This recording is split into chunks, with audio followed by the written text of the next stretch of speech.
Hello and welcome. You're watching Good Morning India. I'm Rishika Barua. Let's get you up to speed with the top headlines we're tracking this Tuesday morning. India now has 1 in 3 global COVID cases. The country sees yet another record high of 2.73 lakh cases on Monday and over 1,600 deaths.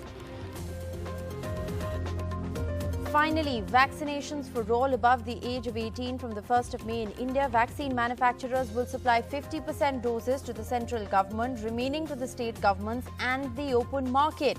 States can now buy COVID vaccines directly from manufacturers, a long-standing demand.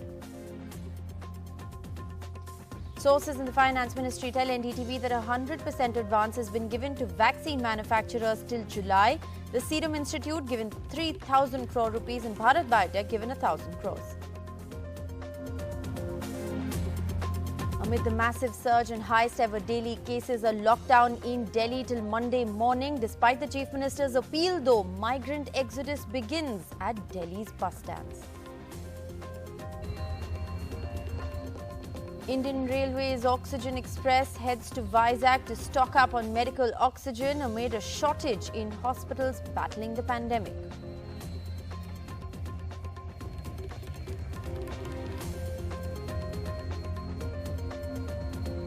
Former Prime Minister Dr. Manmohan Singh admitted to the All India Institute of Medical Sciences with a fever. He's tested positive for COVID-19.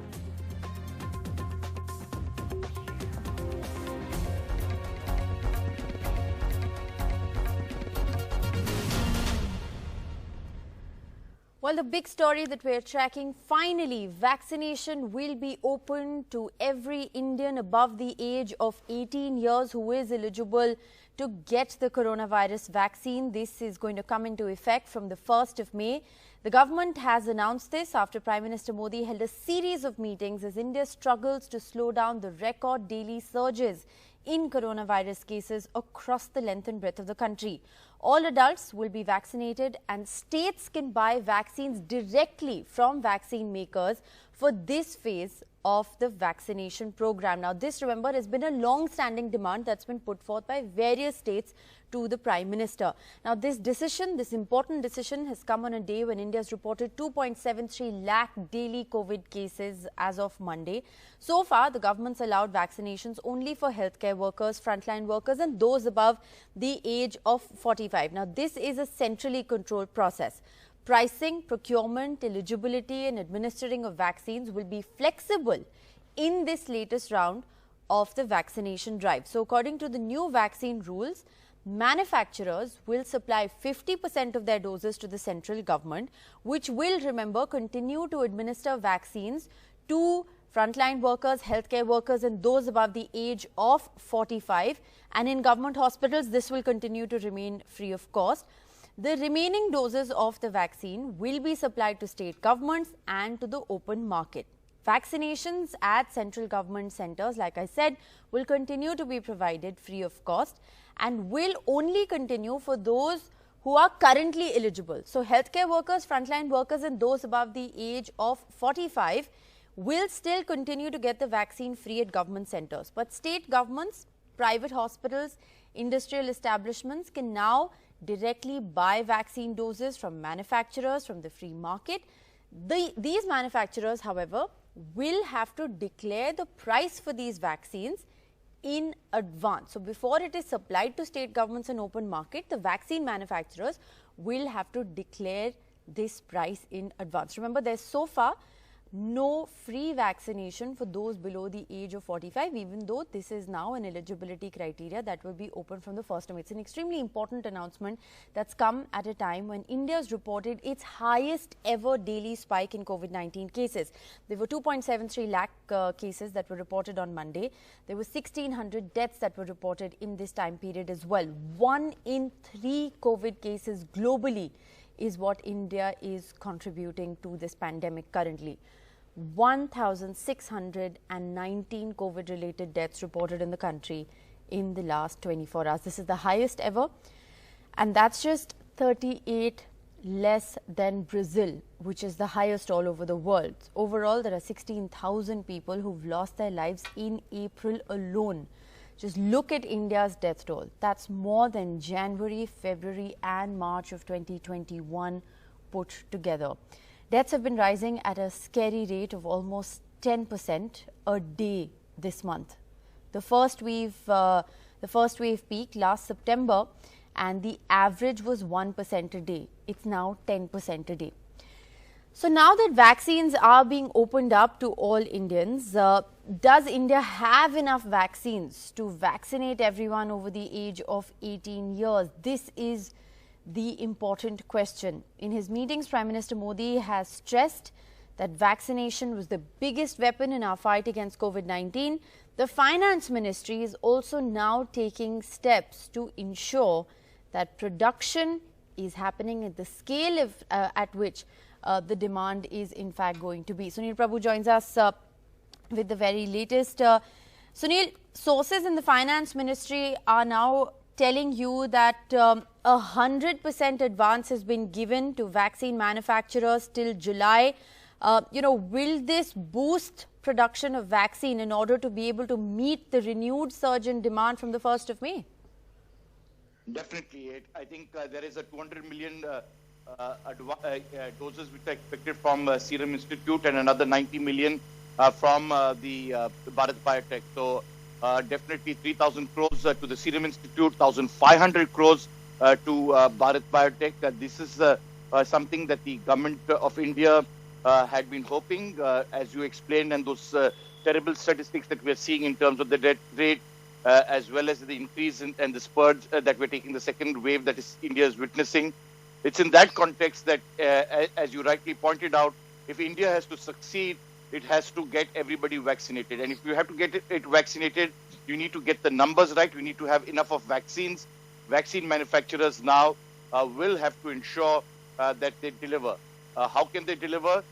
We can't just leave it to just Bharat Biotech as well as Serum Institute. There are also others who are expected to come in, from Sputnik to Moderna to Pfizer to everybody else, who are going to be allowed regulatory permission, even though they have, already committed, and it may take some time to come on Indian soil. But nevertheless, the fact of the matter is that they need to get those numbers right, and that is the reason why the government of India, without bank guarantees, has given these vaccine manufacturers that required funds to ensure that they go ahead. Now, the most important point which we were talking about, it was the other 50%. 50%, as you rightly said, will be sold by Bharat Biotech and Serum Institute to Government of India at 150 rupees at government hospitals. And those frontline workers and everybody else who require it, especially the poorest to the poor, will be able to go to government institutes. What happens to the other 50%? It's in an open market, but at a predetermined price. And that predetermined price will be decided and will have to be publicized by these manufacturers in advance. And states, as well as industrial institutes, as well as private hospitals, can buy that vaccine from the open market, from the vaccine manufacturers, so as to be able to ensure that there is no let-up. Why are they doing this? Because most of these vaccine manufacturer companies had requested not to cap, because they need to make some amount of profit. Bharat Biotech, for example, had invested a lot in research and development.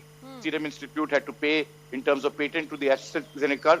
Not that they'll be making huge profits, but an underlying motive was there that profit needs to take place so as to ensure that these vaccine manufacturers can survive and do well, even though this is a pandemic. So these are the factors which went into the government's decision, and hopefully, with the fact that they have open 50% to the open market, there will be a fresh push, a fresh impetus to vaccine manufacturers to deliver and ensure that the world's largest vaccination program in India is succeed and gets the required vaccines for everybody to be vaccinated.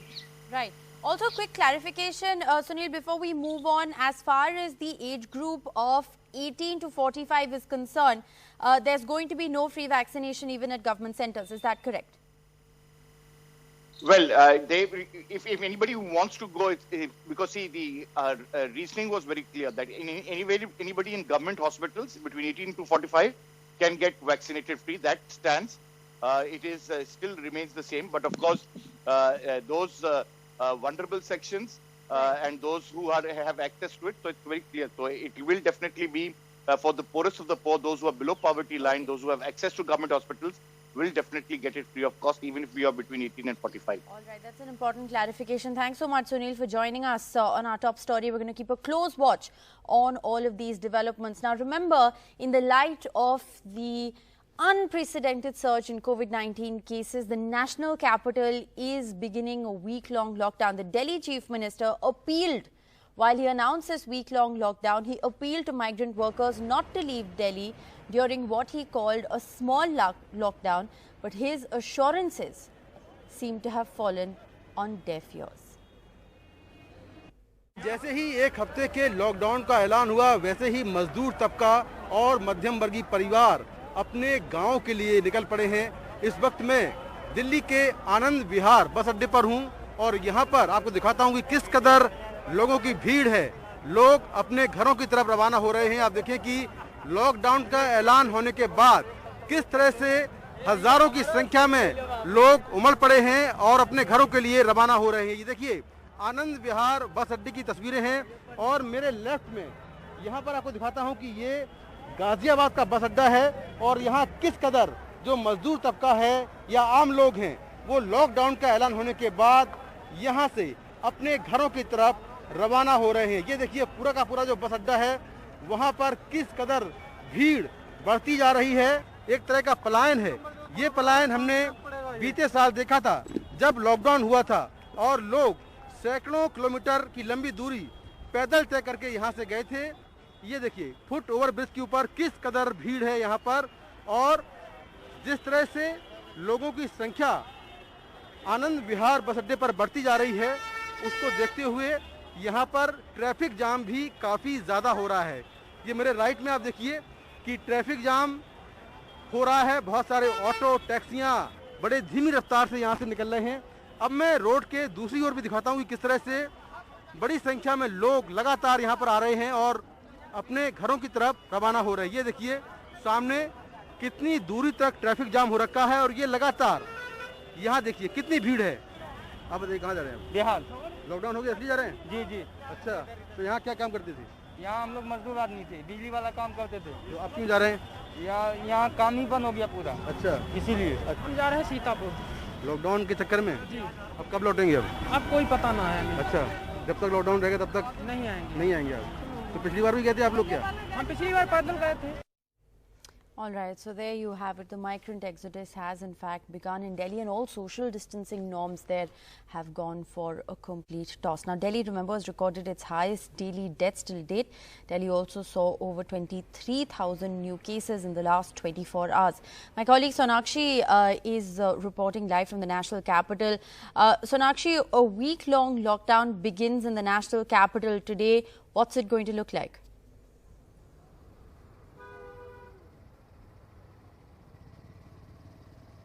Well, Rishika, let's remind our viewers and ourselves that the Delhi Chief Minister had announced this lockdown at a time when he clearly said the words that the Delhi's health infrastructure and the health system has reached its brink and is in complete stress, and that it hasn't collapsed yet, but it is exactly for these reasons, medical reasons, which is why he said that we need this 6-day lockdown to be able to curtail the speed of this virus, and so that the medical fraternity is able to cope up with incoming patients, which is seeing an endless flow of incoming patients and this unprecedented surge. I'm coming to you from the All India Institute of Medical Sciences, where for the last half an hour I have seen a few ambulances go in and out, and even on our way to this hospital, while we were on our way on the roads, we could see ambulances and the sound of the siren. Just to give you a sense of what it's like, having spoken to a few people as well, there is a complete distress regarding the COVID surge in the national capital. And remember, it is exactly for medical reasons why the Chief Minister announced and called for this lockdown. So today is day one of this lockdown, of a 6-day lockdown in the national capital, and we will be bringing you more updates and developments. But for now, we come to you from the All India Institute of Medical Sciences, which of course we know the chief of this hospital has clearly told us that we must retain those strategies that we were taking in the past to curtail the virus. Well, thanks, Sonakshi, for joining us with that update from the national capital. It is day one of Delhi's lockdown. Remember, this is a lockdown that will continue till next Monday morning. We'll keep a close watch on all those developments. But finally, let's just shift our focus back to the other big story that we're tracking today. Our top story continues to remain vaccination for all. Every Indian above the age of 18, remember, will now be eligible to take the coronavirus vaccine from the 1st of May. This is a big announcement that's been made yesterday. Now, how is this news being received? Joining us on the broadcast, we have Dr. Ashwini Mehta, Senior Consultant Interventional Cardiologist from the Gangaram Hospital in the National Capital. We have Dr. Bhanu Pratap Singh, Founder and Director of the Midland Healthcare and Research Centre with us as well. We have let's get a reaction from those who are also going to be now eligible for the vaccine. Dhruv Jati, President, Bangalore Student Community, and Seher, a college student and social activist. Thanks so much, all of you, for joining us. I want to though begin by asking Dr. Mehta. Dr. Mehta, this is welcome news most definitely that all Indians above the age of 18 can get vaccinated. How are you looking at these developments? Do we have enough supply of vaccine now to be able to meet what is going to be a huge surge in demand come the 1st of May? Yeah, Rishika, in fact, this has been a long due, and seen in the second wave. We've seen, a lot of young people getting COVID-19 infections. And in fact, in last few months, since the pandemic started, we had a lot of patients coming and the young were largely ignored. And so many of them were coming with other kind of symptoms. And many of them would land with us, cardiologists with myocarditis also. So in the second wave, we have seen that more younger people are getting sick, more of them are requiring oxygen, and more of them are feeling more breathless as compared to the other waves. So it's a very welcome development, and the Delhi government statistics also say that about 65% of new infections have been there in the younger people. Yes. So given this background, I think this is a very important step. This will help people get vaccinated in time and prevent the infection. As far as vaccine stocks are concerned, I think things are in place for vaccination of people. And although I'm not an expert in the vaccination part, but I do know that as far as things seem and what the government promises right now, it seems to be quite a step in the right direction.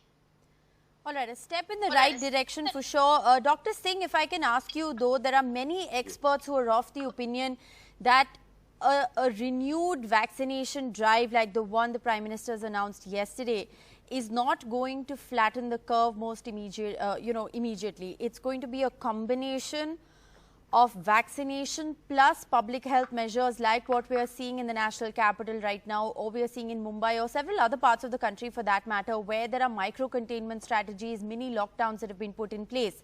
Do you agree with that assessment that at this moment, to control the surge of COVID in India, it has to be a combination of factors at play? Yes, very well said. It is all you need is the combination of both the things, because the vaccination study is a very welcome move to involve more than 18 years of every age group in this country. Those should be vaccinated. However, the effect of the vaccine, as we have mentioned, that will not come immediately. It will take at least 2 months to come. And by that time, you need to follow all the factors like social distancing, hand sanitization, and masking. These are the important aspects. They should be followed and they should be combined to have optimum effect. So it is a welcome step to involve all the population above 18 years and above for the vaccination, but definitely it has to be combined. All right, let's hear it from Young India. How do they feel? Seher joins us from Mumbai. Mumbai has been one of the epicenters as far as coronavirus is concerned. Maharashtra is the worst hit state. Seher, how do you feel about this announcement? I think the decision of vaccine for all is a major step and the best, because I feel that young adults are more socially mobile and there is more community transmission in comparison to the older age group. And we need the vaccine because our daily life is stopped. No schools, no office, literally nothing. A lot of young people have missed a few big moments of our daily lives, which creates uncertainty amongst us. It would also help the economy, I feel. And now I think after the government decided to allow 18 plus the younger people to get the vaccine, we feel more protected. There's lesser fear in us, and I think there is some stability now what we look at, and just a positive feeling. And I just wish that the vaccine for all was done a bit earlier. Why now, when large numbers of young people, the youth, have been tested positive? As you all can see, that schools have reopened in countries like China and Israel, where all of this started. They are completely COVID free and are back to normal. There should be a plan in place for production and supply, as well as, cause in the recent past in Bombay and everywhere in the country, in my own constituency where I'm living in Bandra, there were very little vaccines even for the people above the age of 45. They were not getting the vaccine, so I don't know how will we young people get it. Okay, those are important and plan. Well, those are important questions that you're raising as well. Dhruv, let me get a reaction from you also. We are seeing a renewed surge in infections in Karnataka, for instance. Bangalore is also among the worst hit cities in the country. How are you looking at this news? Are you hopeful that this will usher in a decline in cases, more and more people will be able to resume normal life? Or do you also have more questions and answers like Seher at the moment? Rishika, so the first mistake that we made was praise vaccine Maitri, while knowing that we hadn't vaccinated even 1/4 of our own population. Second, the government had statistics from the beginning of April, which showed a higher percentage of the youth getting infected. At the same very time, Shri Rahul Gandhi and the Congress party began to lobby for a vaccination for all. But the government did not take this into consideration. Now, after a whole month, they've decided to mend their COVID-19 strategy in order to vaccinate people above the age of 18. I'm sorry, but I don't think any of us should be proud of this, because this clearly should have been done earlier. The people of our country are being victim to multiple failed COVID-19 strategies, and this is hurting the entire population of India.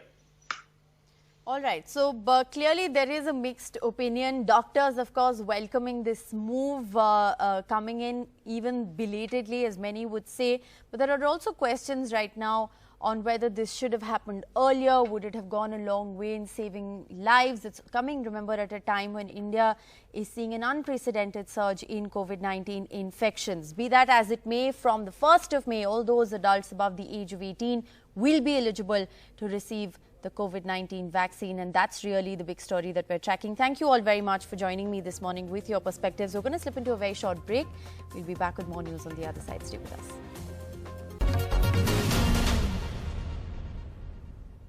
Welcome back. Former Prime Minister Dr. Manmohan Singh, who's 88 years old, has tested positive for COVID-19. He's been admitted to the trauma center at Delhi's All India Institute of Medical Sciences. The veteran Congress leader was administered a COVID test after registering a fever after one of his physio team members tested positive. Dr. Singh's received 2 vaccine doses of Covaxin, the first on March the 4th and the second on the 3rd of April. On Sunday, the former Prime Minister had written to Prime Minister Narendra Modi to offer some advice on handling the pandemic. In his letter, Dr. Singh stressed on ramping up the vaccination drive to defeat the virus and said that the centre had to proactively support vaccine producers in expanding manufacturing facilities. He urged Prime Minister Modi to allow states to define who needed to be vaccinated on a priority basis, even if they are below the age of 45. On Monday eve, the centre opened up vaccination to all people over the age of 18, starting on the 1st of May. Yet, Dr. Singh's letter provoked a sharp and unflattering response from the Union Health Minister, Dr. Harshvardhan, who attacked his party and blamed him for fueling the second wave of the virus. The director of the All India Institute of Medical Sciences has told NDTV that Dr. Singh was shifted to hospital only as a matter of precaution. In fact, the Health Minister, Dr. Harshvardhan, has just tweeted saying that he is following up on Manmohan Singh's health, with the medical team attending to him at AIIMS Delhi. He said that his condition is stable and the best possible care is being provided for him, and that he is praying for his quick recovery. The former Prime Minister, Dr. Manmohan Singh, quite unwell with COVID. What is his condition now? So he's stable. He is COVID positive, but currently he is in good condition. He's stable. He's holding his oxygen saturation. But considering his age and comorbidities, it was felt that it is safe. A safer option would be for him to be in hospital rather than be in home isolation, and that is why for observation, he has been shifted to the hospital. All right, and he's otherwise okay at the moment, and he's been well looked after at this juncture. Correct. As of Considering now, his he's age. currently all right. He's on room air. He's not requiring to be given oxygen or anything like that.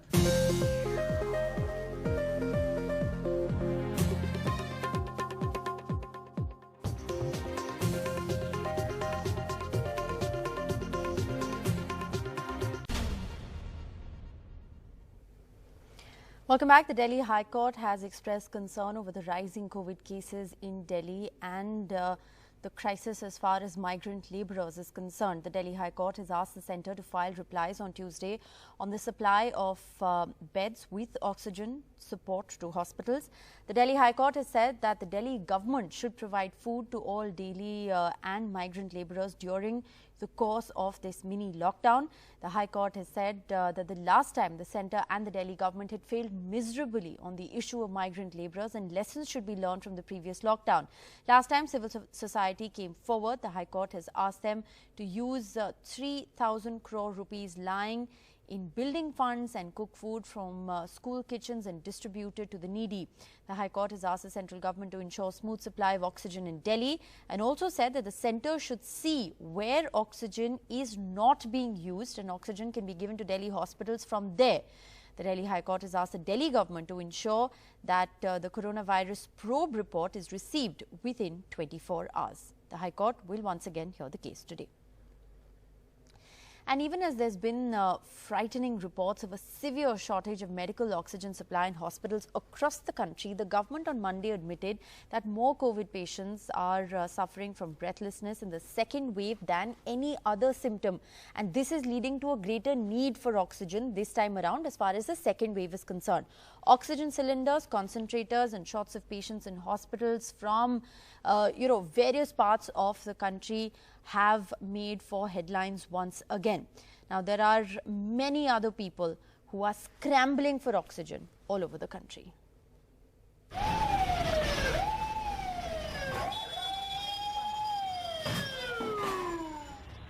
As people scramble for oxygen all over the country and measures are taken to ramp up production, the government today admitted that in the second wave there are more patients who need oxygen.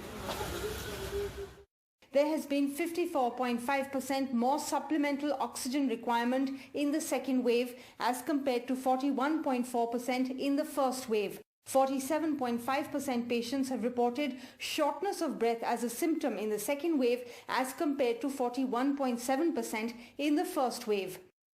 But as people gasp for breath, the government claims that it has more to do with panic for hospitalization and an irrational use of oxygen. So there was a panic, people wanted to get admitted to hospitals and therefore the oxygen requirement suddenly shot up, and rationalized use of oxygen is very important. All hospitals and all physicians ensure that the oxygen usage has to be very, very rationalized, one, and number two, wastage of oxygen should not happen. This comes a day after Union Minister Piyush Goyal claimed that state governments should keep demand for oxygen under control, a statement that received criticism by opposition leaders. राज्य सरकारों को हमने अनुरोध किया कि वो उस पे भी थोड़ा नजर रखें, निगरानी रखें, और डिमांड साइड मैनेजमेंट भी उतना ही इम्पोर्टेंट है जितना सप्लाई साइड मैनेजमेंट, और कोविड फैलाव को रोकना राज्य सरकारों की जिम्मेदारी है. Congress leader Digvijay Singh called it stupid and the government's failure to plan for emergency, while another Congress leader, Manish Tiwari, said that the minister was passing the buck when people are dying. The silver lining, the government experts say, is that the rate of deaths has not increased. There is only a marginally higher proportion of patients in the younger age group despite the opening up of activities. The government today also cautioned about the irrational use of remdesivir and other drugs. So it's important to understand that remdesivir is not the magic bullet and it is not a drug which is decreasing mortality. Remdesivir was shown to be useful only in those patients who were hospitalized, who had fallen in oxygen saturation and had infiltrates on the chest X-ray. It is useful only in moderate illness. The government added that other drugs like tocilizumab, Fabiflu or Favipiravir can be used as supportive treatment, but there is not enough scientific proof in their favor, so they should be used judiciously. And all the protocols that have been issued by the government for treatment should be followed strictly. In New Delhi with camera person Sushil Rathi, this is Sukirti Dwivedi for NDTV. All right, well, moving on, there have been visuals of an oxygen express making its way from Mumbai to Visakhapatnam, where at the steel plant in Visakhapatnam, this oxygen cylinders, these oxygen tankers, in fact, will be filled with oxygen to be supplied to different parts of the country.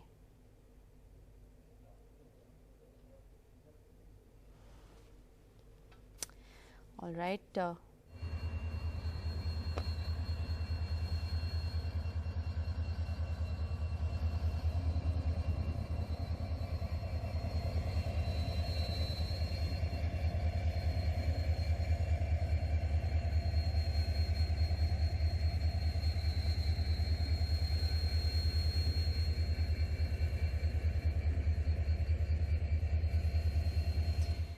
And Shahnawaz Sheikh has become a hero in the narrow lanes of Malwani as his free oxygen scheme, which he started in the first wave of COVID, continues to save lives. Last year when COVID first arrived, Shahnawaz Sheikh set up this effort, that is to provide oxygen cylinders free of cost to patients who need them at a critical point, and thereby he has managed to save lives. Now this is an effort that he's undertaken on his own. Shahnawaz joins me now. The COVID situation is once again worse. We are coming to you from Malwani in Malad, and Shahnawaz will tell us. Shahnawaz, you started last year and obviously it's continued. How many people have you helped so far, if I can just ask you for a rough estimate? How many people who needed oxygen have you provided oxygen to? और sir देखिए अभी तक ऐसा है ना कि last year जो हमने काम स्टार्ट किया था तो तकरीबन हमने 5 से 6 लोगों तक ऑक्सीजन सिलेंडर पहुंचाया था, ठीक है।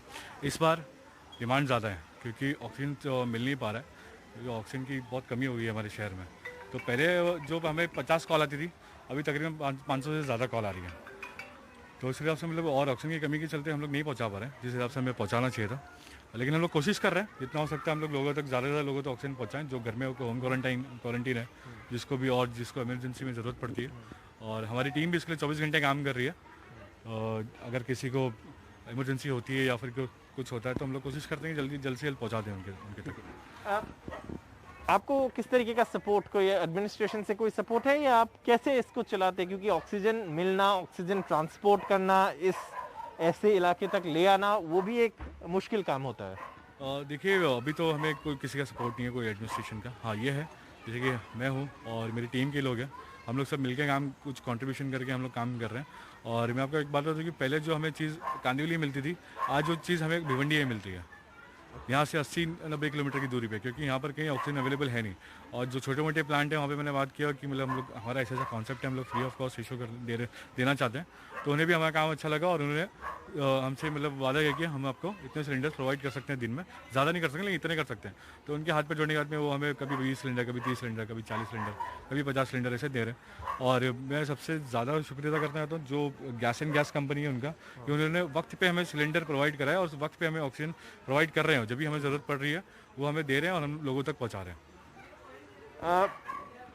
आप ये शुरुआत क्यों किया? थोड़ा लोगों को पीछे ले चलते, पिछले साल तक ले चलते, क्यों ये शुरुआत की आपने, कैसे आपने शुरुआत की? फंडिंग एक बहुत बड़ी चीज़ होती है, कैसे वो सब मैनेज किए? और देखिए पिछली बार जब लॉकडाउन हुआ तो हमने काफ़ी काम किया था, लोगों ने माइग्रेंट्स के लिए काम किया था, काफ़ी काम किया था हम लोगों ने।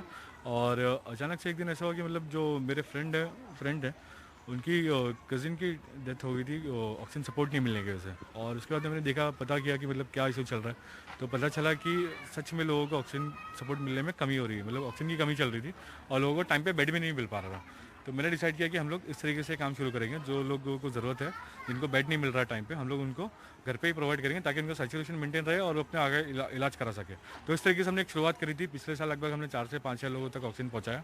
आपने ये टीम कैसे इकट्ठे किए, पैसे कैसे इकट्ठे किए, वो थोड़ा बताइए। देखिए ये टीम जब एक अच्छे काम की शुरुआत करो तो लोग साथ में जुड़ जाते हैं।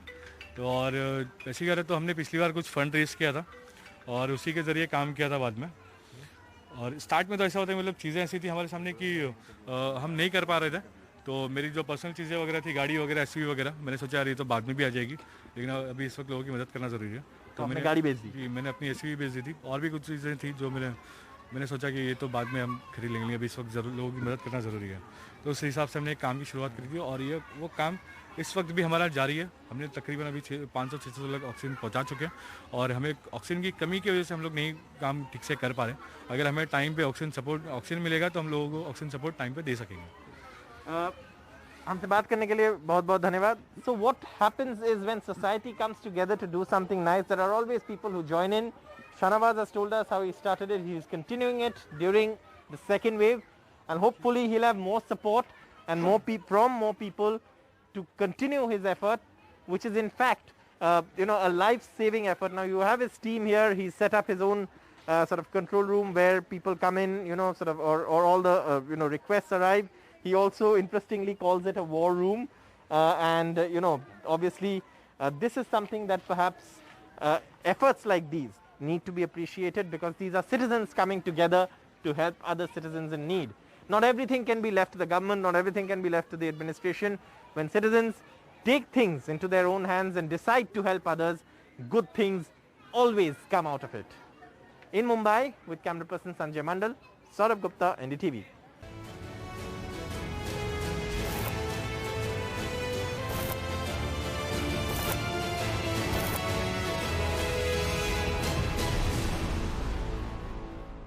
Well, Prime Minister Modi has come under severe criticism across the political spectrum for holding large election rallies in the state of West Bengal as India reels under this brutal second wave of COVID-19.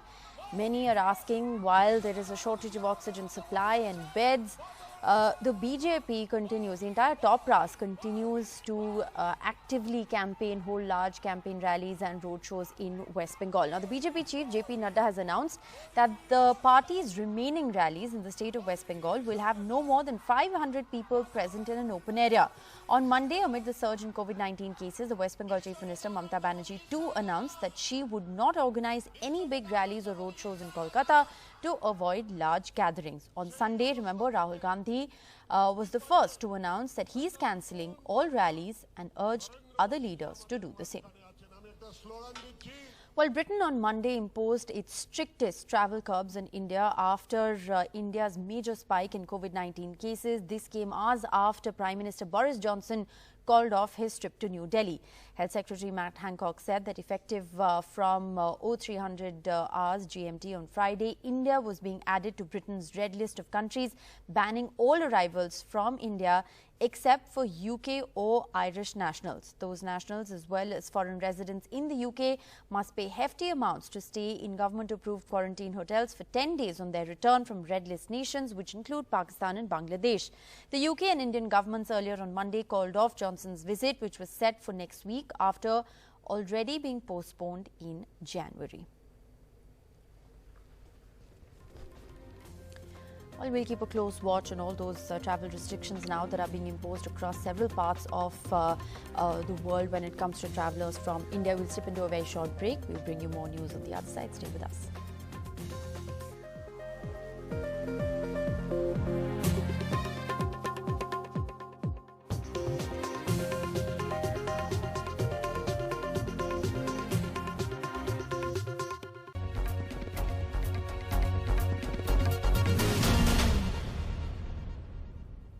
Welcome back. You're watching Good Morning India. I'm Rishika Barua. Finally, vaccinations will be opened to every Indian above the age of 18 from the 1st of May. This is a big decision that's been taken by the Government of India after a series of meetings that the Prime Minister held as India struggles to slow down the record daily surge in COVID-19 cases. All adults can now be vaccinated. States can buy vaccines directly from vaccine makers. In this phase, the government is trying to liberalize, it says, the vaccine dissemination program. This decision was taken on a day when India reported 2.73 lakh COVID-19 cases. So far, the government had allowed vaccinations only for healthcare workers, frontline workers and those above the age of 45 in a centrally controlled process.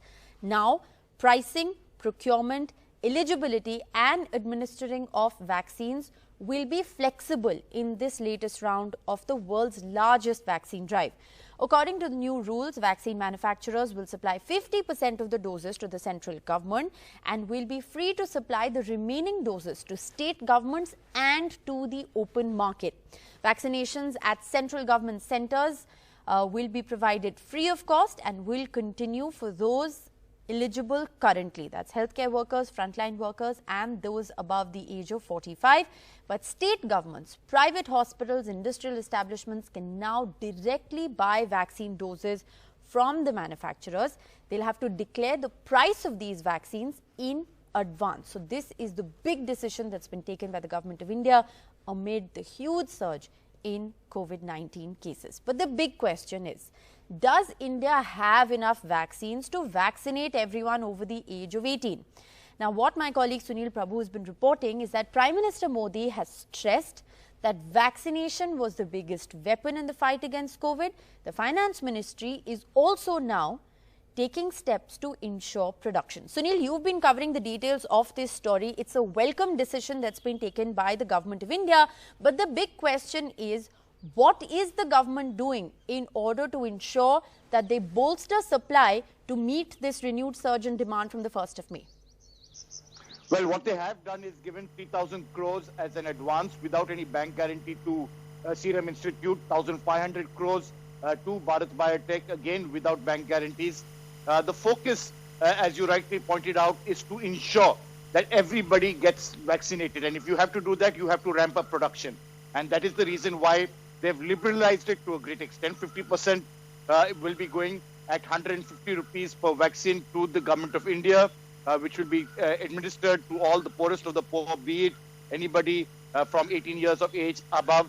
They can get it at free of cost in any government institute, All India Institute of Medical Sciences, central government hospitals, wherever they decide those places. But in the other 50%, it will be given to state governments, it will be given to industrial institutes as well as private hospitals, and that of course will be at a predetermined price where they will have to disclose it up till July at what cost they're giving. So it's in that backdrop that the government of India has opened up the vaccine production, and it's really imperative. It's not only these two institutes, these two manufacturers, they're also allowing global vaccines like Pfizer or Moderna or Sputnik and everybody else. They are allowing that entry. The Prime Minister is meeting this morning again with vaccine manufacturers, and we would be hearing from him about the steps that have been taken. But definitely the focus right now is that if India has to get it right, if the world's biggest vaccination program has to get it correct, it needs to have vaccines. And that, I think, is imperative on their part to one way or the other ensure that they succeed. All right, Sunil, appreciate you for joining us with the very latest. Now, remember, this announcement has come at a day when India has reported its highest ever single day spike in COVID-19 cases. Over 2.73 lakh cases have been reported, more than 1,600 deaths in the last 24 hours. So it's an important announcement that's come at a time when 1 in 3 cases globally is from India. The picture in the national capital also continues to remain grim. Delhi has recorded its highest daily deaths till date. There have been over 23,000 new cases in Delhi. By the Chief Minister's own admission, the healthcare system in Delhi is stretched out thin. There is, remember, a week-long lockdown that's been put in place. What really is the ground reality of this lockdown? Let's go right across to my colleague Sonakshi. She's been tracking the details of the story very closely. Sonakshi, a week-long lockdown in Delhi, while of course the Chief Minister says this is a mini lockdown. We've seen, once again a mass exodus of migrant labourers. But what's really the situation on the ground as far as this lockdown is concerned?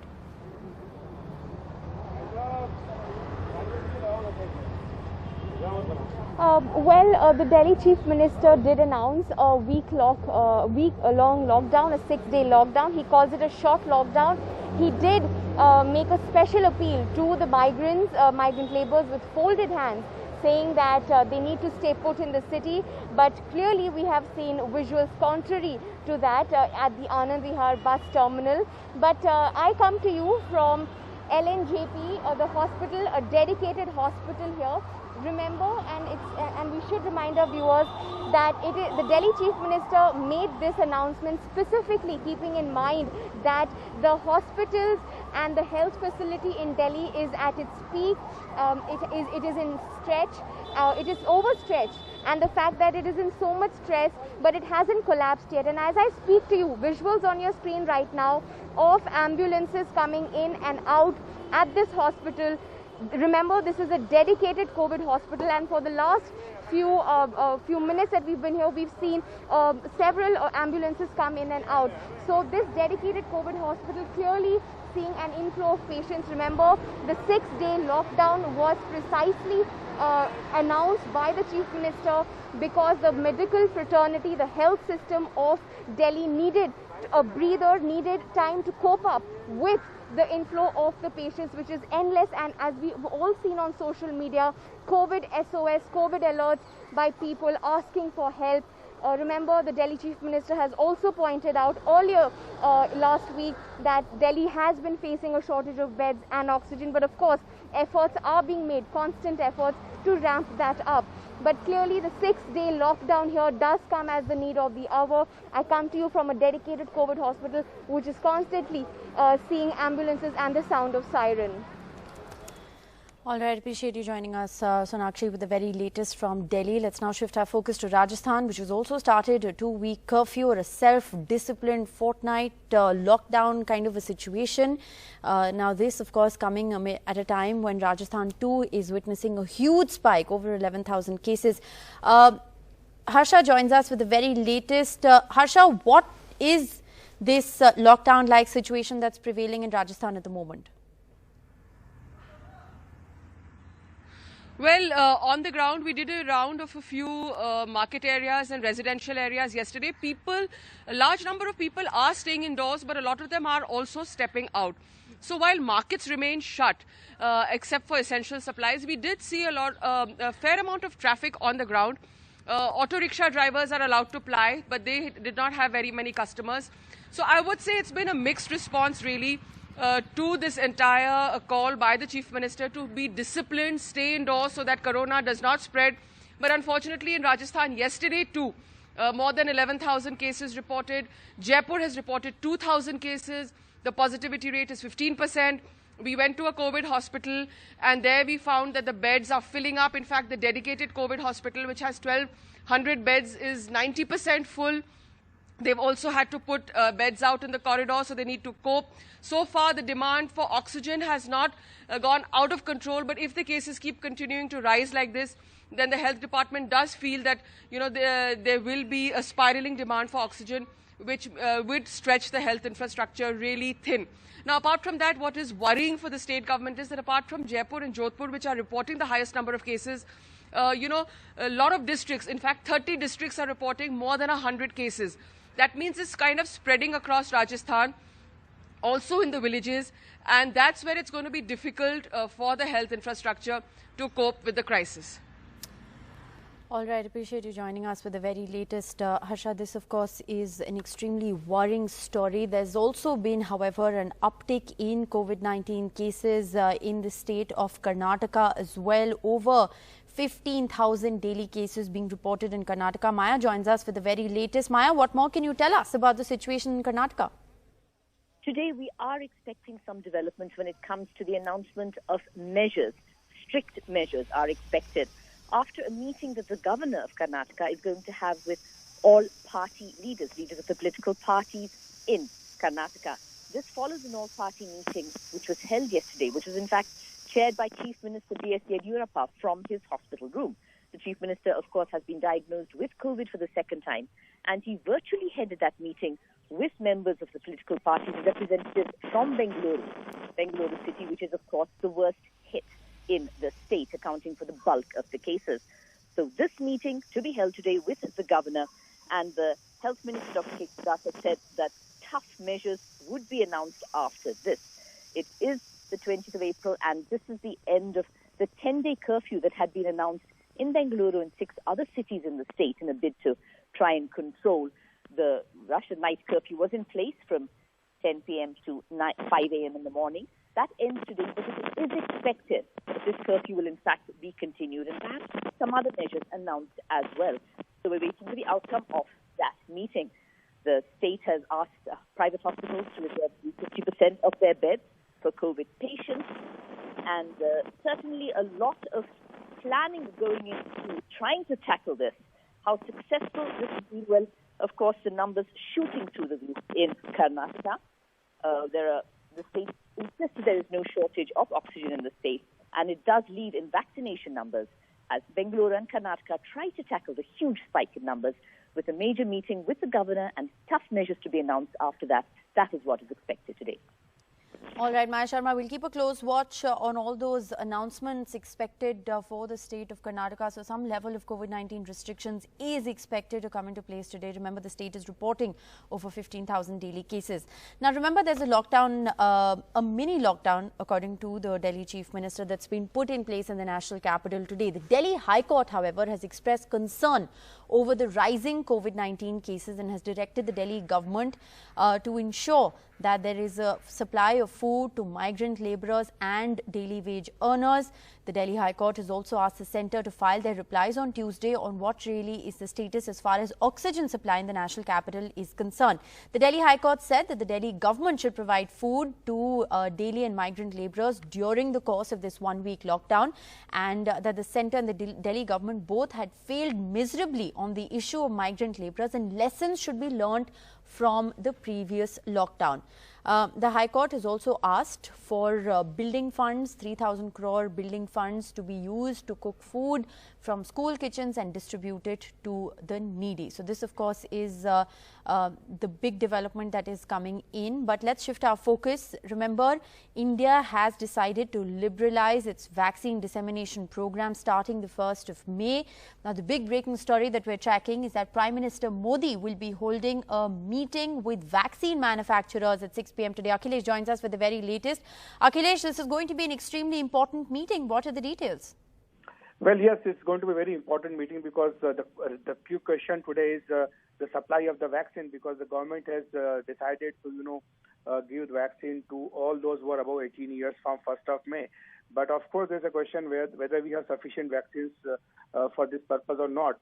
So in this evening meeting at 6 o'clock, Prime Minister will be interacting with the vaccine manufacturers, and he will be discussing the ways to move forward in this direction, because we know that Serum Institute has been saying that, it needs the raw material, and the United States is not supplying the raw material which is necessary for the vaccine manufacturing.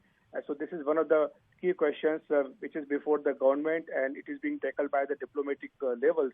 And the second question was the financial aid, which the SII had demanded that it should be given 3,000 crore rupees immediately to enhance the manufacturing capacity. So yesterday the Finance Ministry has made it very clear that 3,000 crore rupees will be given to Serum Institute and another 1,000 crore to Bharat Biotech, which is the manufacturer of Covaxin. So these are the key questions which are being tackled, and Prime Minister himself, is leading from the front. This will be his third meeting.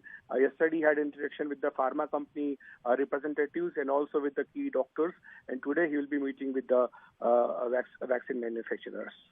All right, appreciate you for joining us with the very latest all-important meeting between Prime Minister Modi and vaccine manufacturers in India at 6 p.m. this evening. We'll keep a close watch on all those developments. Short break here. We'll be back with more news. Stay with us.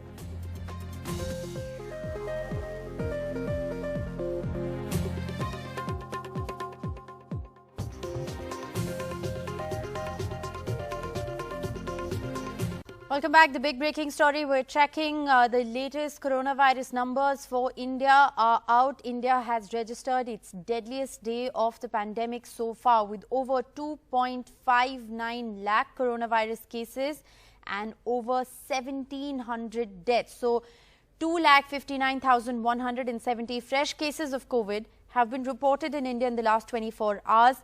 And over 1,760 deaths have been reported. Sonakshi joins us with the latest numbers.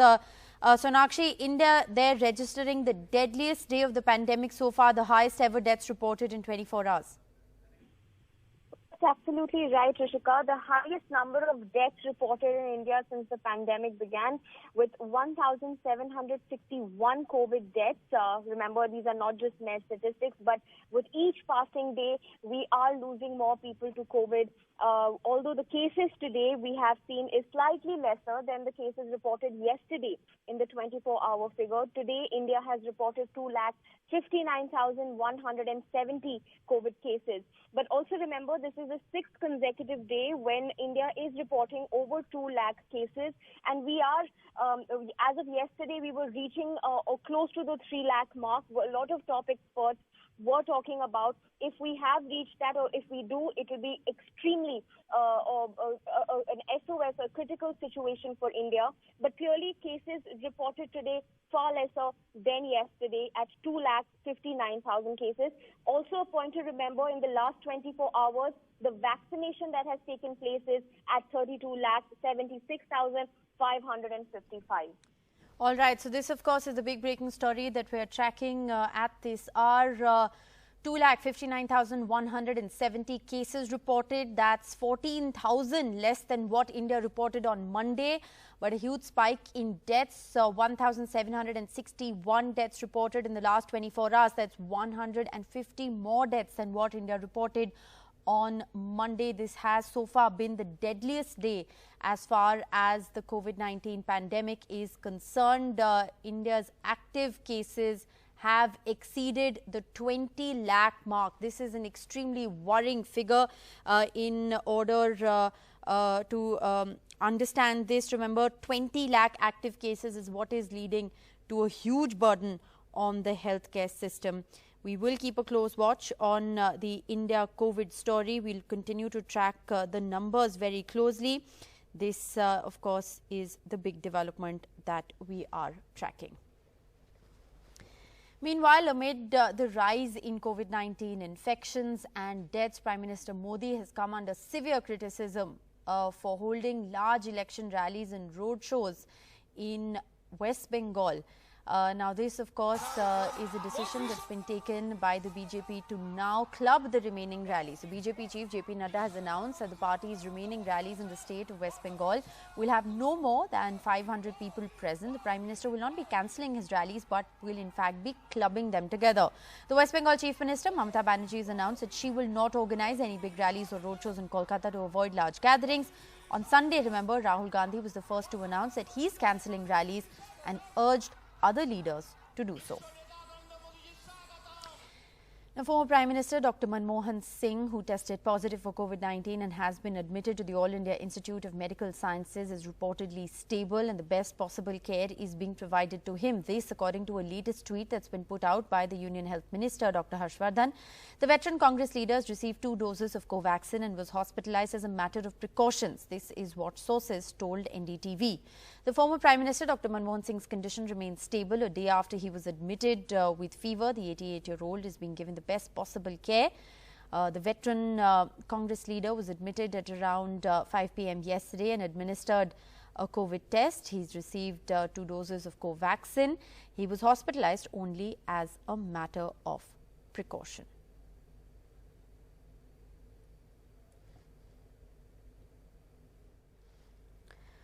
Well, let's now shift our focus. Shahnawaz Sheikh has become a hero in the narrow lanes of Malwani as his free oxygen scheme, which he started in the first wave of COVID, continues to go a long way in saving lives.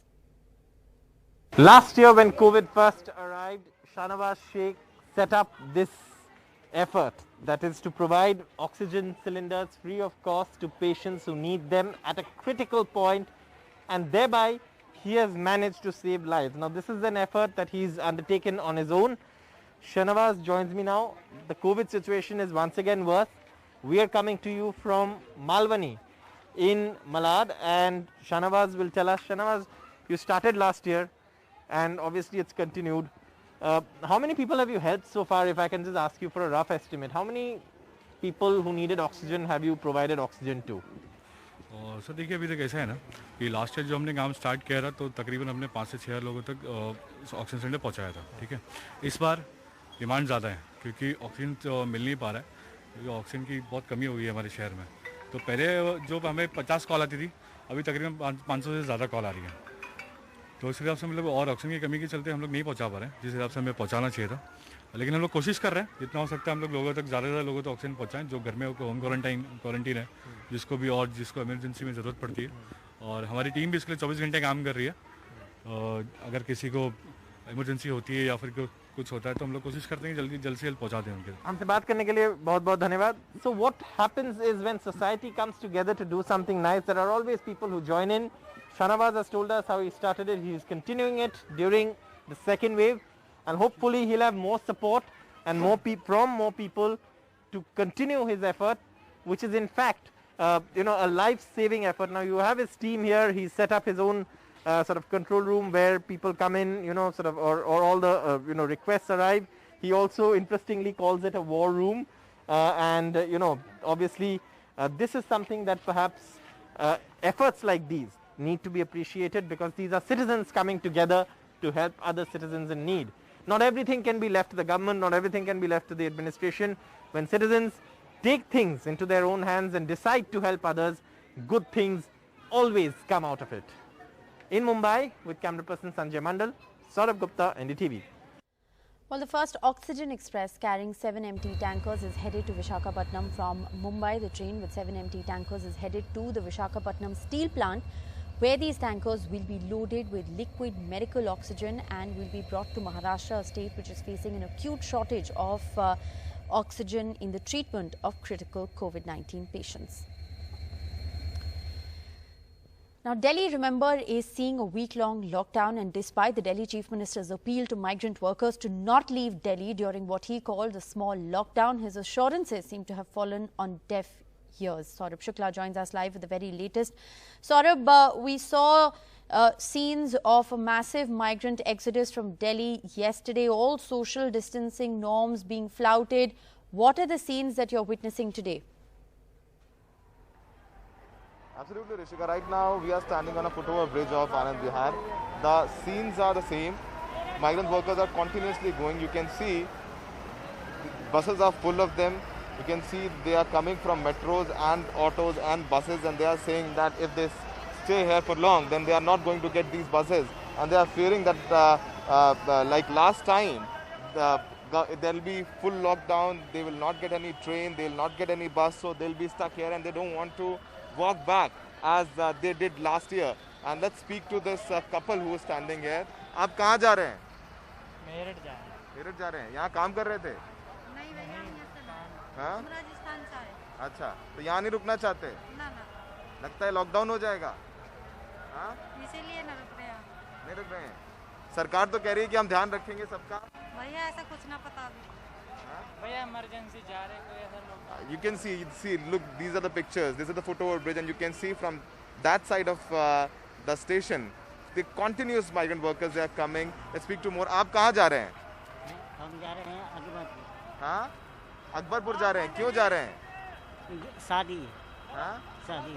और यहाँ lockdown लग गया है क्या इसका कारण? नहीं, शादी। अच्छा, शादी में जा रहे हैं। आप कहाँ जा रहे हैं?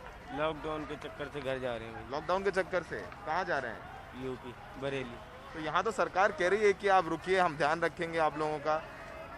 जाना पड़ रहा है यार, कहीं ऐसा नहीं पहले घाई लग जाए। कहीं ऐसा नहीं हो पहले घाई लग जाए, पहले की तरह हो जाए। हाँ। पिछली बार कैसे गए थे घर? पहले तो पैदल भागे थे। पैदल गए थे? हाँ। इस बार लग रहा है कि पैदल ना जाना पड़े, इसलिए पहले ही बस लेके चले जाओ। हाँ। हाँ? सरकार पर भरोसा नहीं है? है, कुछ शादी है भाई की मेरी। आपका नाम क्या है? मेरा नाम शैलेंद्र। हाँ? Shailendra. So Rishika, you've heard Shailendra. He's saying that I'm afraid that like last time, I don't want to walk to my village in Uttar Pradesh. That is why I'm taking bus, and they are fearing that after 1 week there will be an extended lockdown in Delhi, and they don't want to stay back. These are the pictures. Again, continuously they are coming and they are taking buses. These are the roadways bus, and they've just, you can see, this is a bus. They have just parked it, and within 2 minutes, this bus will be full. And this bus will leave. This is the situation at Anand Vihar. Same pictures are same in Kashmiri Gate, ISBT, Mangolpuri ISBT, and other ISBTs in Delhi, Noida and Ghaziabad. Migrant workers are not staying back. though Arvind Kejriwal is appealing them to stay back, but they are not listening. They are saying that they have seen the pictures, they have those memories of last year. They don't want to walk back to their villages. That is why they are taking buses and railways. Though the Ministry of Transport, Railway Ministry, they have assured that they are not going to stop train and buses, but still you can see the mistrust in these migrant workers towards government. Rishika. All right, Saurabh Shukla, appreciate you joining us with the very latest. So those are the visuals from one of the bus terminals in the national capital. Similar scenes being witnessed across bus terminal stations in the national capital after the one-week lockdown was announced. Despite appeals, migrant labour continues to leave the national capital, fearing an extension of this week-long lockdown. All social distancing rules and norms there being flouted. Those are worrying pictures. Appreciate you, Saurabh, for joining us with the very latest short break here. We'll be back with more on the other side. Stay with us.